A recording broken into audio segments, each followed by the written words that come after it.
ಆ ಘೋರವಾದ ದಾಳಿಯ ನಂತರ ಭಾರತದಾದ್ಯಂತ ಪ್ರತಿಯೊಬ್ಬ ಭಾರತೀಯರಲ್ಲೂ ತಡೆಯಲಾಗದಷ್ಟು ಕೋಪ, ಆಕ್ರೋಶ, ಅಸಹಾಯಕತೆ ಅನ್ನೋದು ಮನೆ ಮಾಡಿತ್ತು. Hi, welcome to text RMX. ಯಾರೆಲ್ಲ ಚಾನಲ್ನ ಫಸ್ಟ್ ಟೈಮ್ ನೋಡ್ತಾ ಇದ್ದೀರಾ ಬೇಗ ಬೇಗ ಸಬ್ಸ್ಕ್ರೈಬ್ ಮಾಡ್ಕೊಳ್ಳಿ. ಹಾಗೆ ವಿಡಿಯೋ ಇಷ್ಟ ಆದರೆ ಒಂದೇ ಒಂದು ಲೈಕ್ ಕೊಟ್ಟು ನಿಮ್ಮ ಫ್ರೆಂಡ್ಸ್ಗೂ ಶೇರ್ ಮಾಡಿ. ನಿಮ್ಮ ಅನಿಸಿಕೆಗಳನ್ನ ಕಮೆಂಟ್ ಮೂಲಕ ನಮಗೆ ತಿಳಿಸಿ. ಹಾಗಿದ್ರೆ ಬನ್ನಿ ವಿಡಿಯೋ ಸ್ಟಾರ್ಟ್ ಮಾಡೋಣ. 2019 ಫೆಬ್ರವರಿ 14 ಜಮ್ಮು ಮತ್ತು ಕಾಶ್ಮೀರ. ಹೌದು, ಇದು ನಮ್ಮ ಕೇಂದ್ರಾಡಳಿತದ ಒಂದು ಭಾಗ. ಇಲ್ಲಿನ ಒಂದು ಸಣ್ಣ ಜಿಲ್ಲೆ ಪುಲ್ವಾಮಾ. ಅವತ್ತು ಸೂರ್ಯ ಹುಟ್ಟೋದನ್ನು ಬಹಳ ಪ್ರಶಾಂತತೆಯಿಂದ ಬರಮಾಡಿಕೊಂಡ ಈ ಜಾಗ ಮಧ್ಯಾಹ್ನದ ಸುಮಾರು 3:15 ಸಮಯದಲ್ಲಿ ಆದಂತಹ ಘೋರ ದಾಳಿನ ಊಹೆ ಮಾಡಿರಲಿಕ್ಕಿಲ್ಲ. ಹಾಗಾದರೆ ಅಷ್ಟಕ್ಕೂ ಅಲ್ಲಿ ಆದದ್ದಾದರೂ ಏನು? ನಮ್ಮ ಭಾರತೀಯ ಸೇನಾಪಡೆಯ ಮೇಲೆ ಆದಂಥ ಭಯಾನಕ ದಾಳಿಯಾದರೂ ಯಾವುದು? ಯಾಕೆ ನಾವು ಫೆಬ್ರವರಿ 14 ಪುಲ್ವಾಮಾ ದಾಳಿ ದಿನ ಅಂತ ಕರಿತೀವಿ? ಇದರ ಹಿನ್ನೆಲೆನ ತಿಳ್ಕೊಳ್ಳೋಣ ಬನ್ನಿ.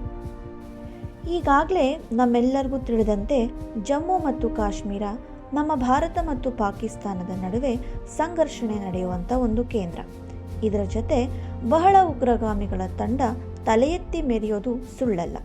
ಇದರಲ್ಲಿ ಪ್ರಮುಖವಾದಂತಹ ಪಾಕಿಸ್ತಾನದ ಆಧಾರಿತ ಒಂದು ತಂಡ, ಅದೇ ಜೈಷ್ ಇ ಮೊಹಮ್ಮದ್ ತಂಡ. ಇದನ್ನು ನಾವು ಜಮ್ ಅಂತಲೂ ಕರಿತೀವಿ. ಇನ್ನು ಫೆಬ್ರವರಿ 14 ಈ ಪುಲ್ವಾಮಾ ದಾಳಿಯ ಮುಖ್ಯ ಅಂಶಗಳನ್ನ ನೋಡೋದಾದರೆ, ಅವತ್ತು ಸುಮಾರು 78 ವಾಹನಗಳಲ್ಲಿ ನಮ್ಮ 2500ಕ್ಕೂ ಹೆಚ್ಚು CRPS ಅಂದರೆ ಸೆಂಟ್ರಲ್ ರಿಸರ್ವ್ ಪೊಲೀಸ್ ಫೋರ್ಸ್ ಯೋಧರು ಜಮ್ಮು ಹಾಗೂ ಶ್ರೀನಗರ ಹೆದ್ದಾರಿಯಲ್ಲಿ ಪ್ರಯಾಣ ಮಾಡ್ತಾ ಇರ್ತಾರೆ. ಆಗ ಅಲ್ಲಿಗೆ ಬಂದ ಆದಿಲ್ ಅಹಮದ್ ದಾರ್ ಅನ್ನೋ ಯುವಕ, ಇವನು ಕೂಡ ಜಮ್ ತಂಡಕ್ಕೆ ಸೇರಿದವನು, ಅಂದರೆ ಜೈಷ್ ಇ ಮೊಹಮ್ಮದ್ ಉಗ್ರಗಾಮಿಯ ತಂಡ. ಇವನು SUV ಅಂದರೆ ಸ್ಪೋರ್ಟ್ ಯುಟಿಲಿಟಿ ವೆಹಿಕಲ್, ಇದನ್ನು ನಮ್ಮ ಯೋಧರ ಗಾಡಿಗೆ ಟಚ್ ಮಾಡೋದ್ರ ಮೂಲಕ ಬಹಳ ದೊಡ್ಡ ಸ್ಫೋಟ ಆಗೋ ಥರ ಮಾಡ್ತಾನೆ. ಈ ಸ್ಫೋಟದ ಪರಿಣಾಮವಾಗಿ ನಮ್ಮ 40ಕ್ಕೂ ಹೆಚ್ಚು ಯೋಧರು ವಿಚಿತ್ರವಾಗಿ ಹುತಾತ್ಮರಾಗ್ತಾರೆ. ಇದರ ಸಂಪೂರ್ಣ ಜವಾಬ್ದಾರಿ ಜೈಷ್ ಇ ಮೊಹಮ್ಮದ್ ತಂಡದ್ದೇ ಆಗಿತ್ತು. ಇದರ ನಾಯಕ ಮಸೂದ್ ಅಹದ್ದಾರ್ ಅನ್ನೋನು ಇದನ್ನೆಲ್ಲ ಪ್ಲಾನ್ ಮಾಡಿದ್ದು ಅಂತ ತಿಳಿದು ಬರುತ್ತೆ. ಇದರಿಂದ ಬಹಳನೇ ಆಕ್ರೋಶಕ್ಕೆ ಒಳಗಾದ ನಮ್ಮ ಭಾರತೀಯರು ಫೆಬ್ರವರಿ 26, 2019 ಪಾಕಿಸ್ತಾನದ ಬಾಲಾಕೋಟ್ನಲ್ಲಿರೋ ಜಮ್ ತಂಡದ ಮೇಲೆ ವೈಮಾನಿಕ ದಾಳಿ ನಡೆಸುತ್ತೆ. ಅದರ ನಂತರ ಬಹಳ ಆರ್ಥಿಕ ನಿಬಂಧನೆಗಳನ್ನ ಪಾಕಿಸ್ತಾನದ ಮೇಲೆ ಏರುತ್ತೆ. ಇದಷ್ಟೇ ಅಲ್ಲದೆ ಇದರ ಫಲಿತಾಂಶವಾಗಿ ನಮ್ಮ ಅಂತಾರಾಷ್ಟ್ರೀಯ ದೇಶಗಳಾದ ಅಮೇರಿಕ, ಇರಾಕ್, ಇರಾನ್ ಹಾಗೂ ಹಲವಾರು ರಾಷ್ಟ್ರೀಯಗಳು ಇದನ್ನು ಅಖಂಡವಾಗಿ ಖಂಡಿಸಿತು.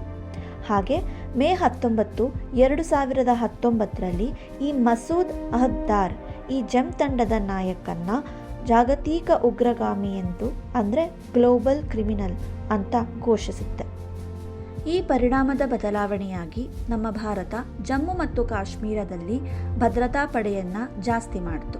ಹಾಗೆ ಆಗಸ್ಟ್ 2019 ಜಮ್ಮು ಮತ್ತು ಕಾಶ್ಮೀರಕ್ಕೆ ನಮ್ಮ ಸಂವಿಧಾನದ 370ನೇ ವಿಧಿಯ ಅಡಿಯಲ್ಲಿ ಸಿಗ್ತಾ ಇದ್ದಂತಹ ವಿಶೇಷ ಸ್ಥಾನಮಾನನ ರದ್ದು ಮಾಡಿತು. ಅದರ ಜೊತೆ ಭದ್ರತಾ ಪಡೆಯನ್ನು ಇನ್ನೂ ಹೆಚ್ಚಿಸಿ ಅದನ್ನು ಬಲಪಡಿಸೋ ಸಲುವಾಗಿ ನಿರಂತರ ಕಾರ್ಯಾಚರಣೆಯನ್ನು ಕೈಗೊಳ್ಳಿತು. ಒಟ್ನಲ್ಲಿ ಈ ದಾಳಿಯ ಸಲುವಾಗಿ ನಮ್ಮ ಭಾರತ ಜಮ್ಮು ಮತ್ತು ಕಾಶ್ಮೀರದಲ್ಲಿ ಭದ್ರತಾ ಪಡೆಯನ್ನು ಹೆಚ್ಚಿಸೋದ್ರ ಜೊತೆಗೆ ಭಾರತ ಮತ್ತು ಪಾಕಿಸ್ತಾನದ ನಡುವೆ ಇದ್ದ ಸಂಬಂಧನ ಇನ್ನೂ ತೀವ್ರವಾಗಿ ಬದಲಾವಣೆಗೊಳಿಸಿತು. ನೋಡಿದ್ರಲ್ಲ, ಫೆಬ್ರವರಿ 14 ವ್ಯಾಲೆಂಟೈನ್ಸ್ ಡೇ ಅಂತ ತಿಳಿದಿರೋ ನಮ್ಮ ಯುವಕರು ಪ್ರೀತಿ, ಪ್ರೇಮ ಹಾಗೂ ಪ್ರಣಯಕ್ಕೆ ಬಹಳನೇ ತಯಾರಿ ನಡೆಸ್ತಾರೆ. ಇದರ ಜೊತೆಗೆ ದೇಶಾಭಿಮಾನ ಅಂತ ಸ್ವಲ್ಪ ಗಮನ ಕೊಟ್ಟರೆ ಪ್ರತಿಯೊಂದು ಮನೆಯಲ್ಲೂ ಒಬ್ಬ ಯೋಧ ಹುಟ್ಟೋದು ಸುಳ್ಳಾಗಲ್ಲ. ಹಾಗಿದ್ರೆ ಈ ದಾಳಿಯ ಪರಿಣಾಮವಾಗಿ ಹುತಾತ್ಮರಾದ ನಮ್ಮ ಭಾರತೀಯ ಪ್ರತಿಯೊಬ್ಬ ಯೋಧರಿಗೂ ಭಾವಪೂರ್ಣ ಶ್ರದ್ಧಾಂಜಲಿನ ಸಲ್ಲಿಸ್ತಾ ಈ ವಿಡಿಯೋನ ಇಲ್ಲಿಗೆ ಎಂಡ್ ಮಾಡ್ತಾ ಇದ್ದೀನಿ. Signing off, Text RMX. Stay tuned for more videos. Bye bye.